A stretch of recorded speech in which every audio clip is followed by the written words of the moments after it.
Hello everyone, रखोड़ GK में आप सभी का स्वागत है। आज हम लोग बिहार बीएड एंट्रेंस एग्जाम 2023 से रिलेटेड जीके के टॉप 20 क्वेश्चंस का डिस्कशन करेंगे। साथ ही हम एक एक क्वेश्चन से रिलेटेड इंपॉर्टेंट फैक्ट्स को भी देखेंगे। तो आप वीडियो को लास्ट तक देखें और वीडियो पसंद आए तो चैनल को सब्सक्राइब जरूर करें ताकि आगे आने वाले क्लास का नोटिफिकेशन आपको मिलता रहे। तो चलिए आज का क्लास हम स्टार्ट करते हैं। हमारा फर्स्ट क्वेश्चन है, निम्नलिखित में किस पार्टी ने भारत छोड़ो आंदोलन का समर्थन नहीं किया था?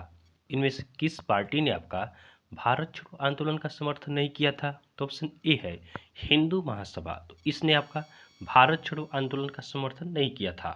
ऑप्शन बी है कम्युनिस्ट पार्टी ऑफ इंडिया, इसने भी आपका भारत छोड़ो आंदोलन का समर्थन नहीं किया। ऑप्शन सी है unionist party of India of Punjab, इसने भी आपका क्या किया था? इसने भी आपका भारत छोड़ो आंदोलन का समर्थन नहीं किया था। तो हमारा सही आंसर क्या होगा? Option D. इन सभी पार्टियों ने आपका भारत छोड़ो आंदोलन इसका समर्थन नहीं किया था। और ध्यान रखेंगे, भारत छोड़ो आंदोलन 1942 में महात्मा गांधी द्वारा प्रारंभ किया गया था। कब? तो आपका 1942 में किसके द्वारा? तो महात्मा गांधी एम के गांधी द्वारा आपका इस शुरू किया गया था। नेक्स्ट हमारा है, व्यक्तिगत सत्याग्रह में विनोबा भावे को प्रथम सत्याग्रही चुना गया था। दूसरा सत्याग्रही कौन था? व्यक्तिगत सत्याग्रह में विनोबा भावे को प्रथम सत्याग्रही चुना गया था। दूसरा सत्याग्रही कौन था? तो दूसरे सत्याग्रही ये थे आपके पंडित जवाहरलाल नेहरू। कौन थे? पंडित जवाहरलाल नेहरू थे। तो ऑप्शन बी हमारा सही आंसर होगा। व्यक्तिगत सत्याग्रह में विनोबा भावे को, याद रखेंगे, व्यक्तिगत सत्याग्रह में विनोबा भावे को प्रथम सत्याग्रही चुना गया था। दूसरे सत्याग्रही कौन थे? तो ये आपके पंडित जवाहरलाल नेहरू थे। नेक्स्ट क्वेश्चन है, गांधी जी ने दांडी समुद्र तट पर नमक कानून का उल्लंघन किया था। तो गांधी जी ने दांडी समुद्र तट पर नमक कानून का उल्लंघन कब किया था? तो इन्होंने आपका 6 अप्रैल 1930 को नमक कानून का उल्लंघन किया था। तो ऑप्शन बी हमारा सही आंसर होगा। नेक्स्ट क्वेश्चन है, निम्नलिखित में से किसने सभी तीनों कुल में सम्मेलनों में भाग लिया था?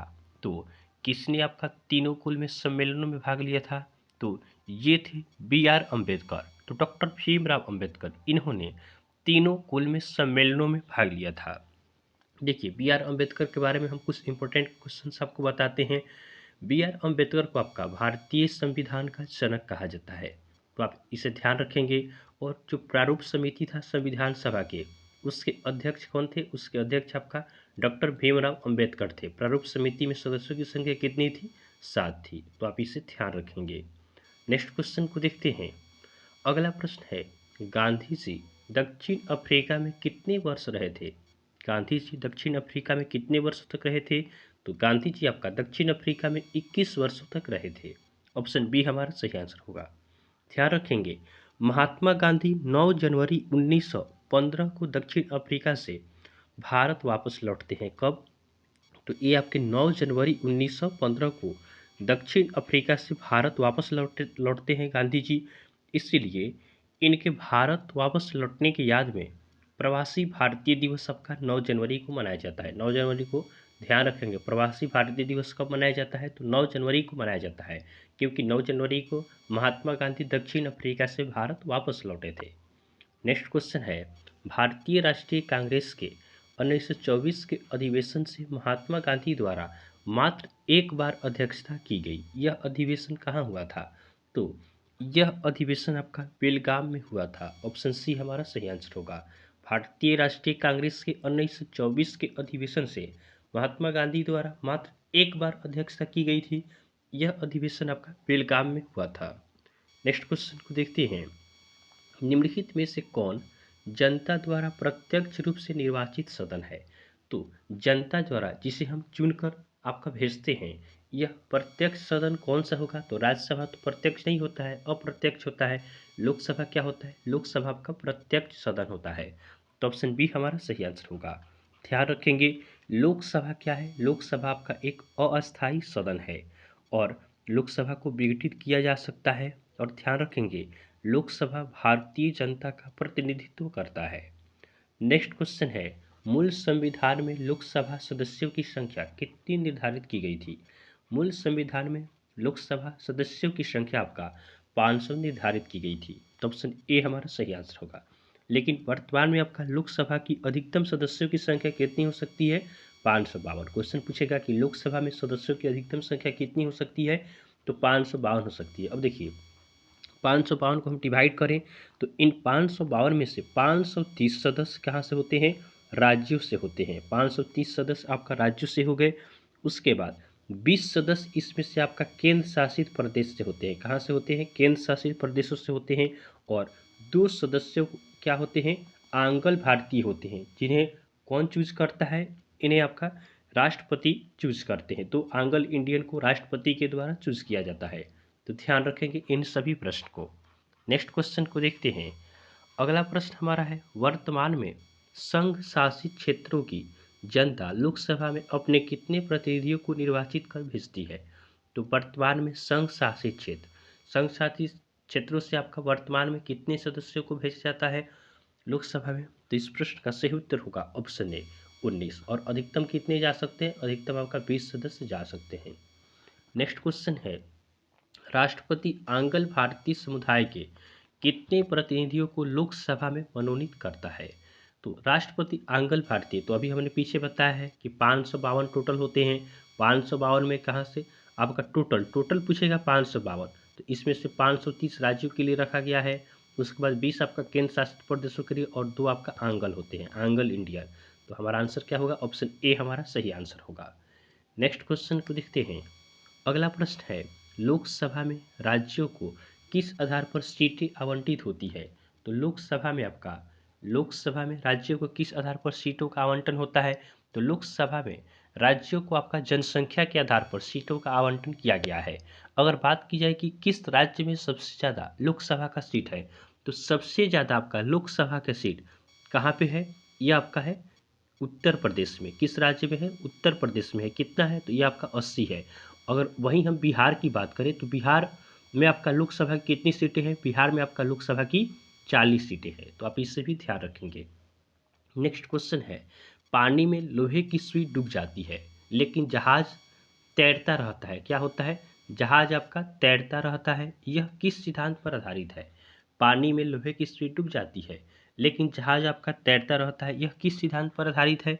तो यह आपका किस सिद्धांत पर आधारित है?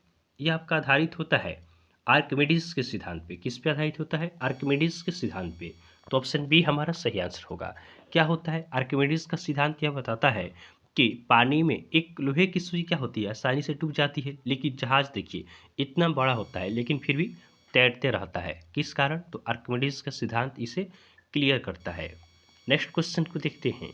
उत्प्लावकता से संबंधित वैज्ञानिक है, तो उत्प्लावन इससे संबंधित वैज्ञानिक आपके कौन है? आर्किमिडीज है। तो ऑप्शन ए हमारा सही आंसर होगा। नेक्स्ट क्वेश्चन है, कोई भी नाव डूब जाएगी यदि वह पानी हटाती है। कोई भी नाव आपका डूब सकती है यदि वह पानी हटाती है। कितना पानी हटाती है? तो वह अपने आयतन के बराबर अगर पानी हटाएगी तो क्या होगा? कोई भी नाव आपका पानी में डूब जाएगा। नेक्स्ट क्वेश्चन को देखते हैं। गुरुत्वाकर्षण के सार्वभौमिक नियम का प्रतिपादन किसने किया? तो गुरुत्वाकर्षण के सार्वभौमिक नियम ये आपके न्यूटन के द्वारा प्रतिपादित किया गया है। तो ऑप्शन ए हमारा सही आंसर होगा। और न्यूटन ने ही क्या किया है? गति का नियम भी न्यूटन द्वारा दिया गया है। नेक्स्ट क्वेश्चन है, निम्नलिखित में से कौन सा वायुमंडलीय प्रदूषक नहीं है? इनमें से कौन सा आपका वायुमंडलीय प्रदूषक नहीं है? तो इसमें से आपका कार्बन डाइऑक्साइड ये आपका वायुमंडलीय प्रदूषक नहीं होता है। बाकी आपका हो गया हाइड्रोकार्बन्स हो गया, उसके बाद कार्बन मोनोऑक्साइड हो गया या सल्फर डाइऑक्साइड, ये सभी वायुमंडलीय प्रदूषक होते हैं। नेक्स्ट क्वेश्चन है, मेट्रोपॉलिटन नगरों में प्रदूषण का मुख्य स्रोत है। तो मेट्रोपॉलिटन नगरों में प्रदूषण का मुख्य स्रोत क्या होता है? तो ध्यान देंगे ऑप्शन ए हमारा दिया है, रेडियोधर्मी पादप होते हैं या स्वतः चालित वाहन होते हैं या उद्योग होते हैं या कीटनाशक होते हैं। तो मेट्रोपॉलिटन नगरों में आपका प्रदूषण के मुख्य कारक होते हैं स्वतः चलित वाहन। तो ऑप्शन बी हमारा सही आंसर है। नेक्स्ट क्वेश्चन है, निम्नलिखित में से कौन सा जैव निम्नीकरणीय है? जैव निम्नीकरणीय हमें बताना है, इनमें से कौन सा है? तो इस प्रश्न का हमारा सही उत्तर होगा ऑप्शन डी, रबड़। रबड़ क्या है? रबड़ आपका जैव निम्नीकरणीय है। उसके बाद प्लास्टिक हो गया, पॉलीथीन हो गया, उसके बाद पारा हो गया, ये सभी जैव निम्नीकरणीय नहीं है। नेक्स्ट क्वेश्चन को देखते हैं। अगला प्रश्न है, निम्न प्रदूषकों में कौन जैव विघटित है? निम्न प्रदूषकों में किसे विघटित किया जा सकता है?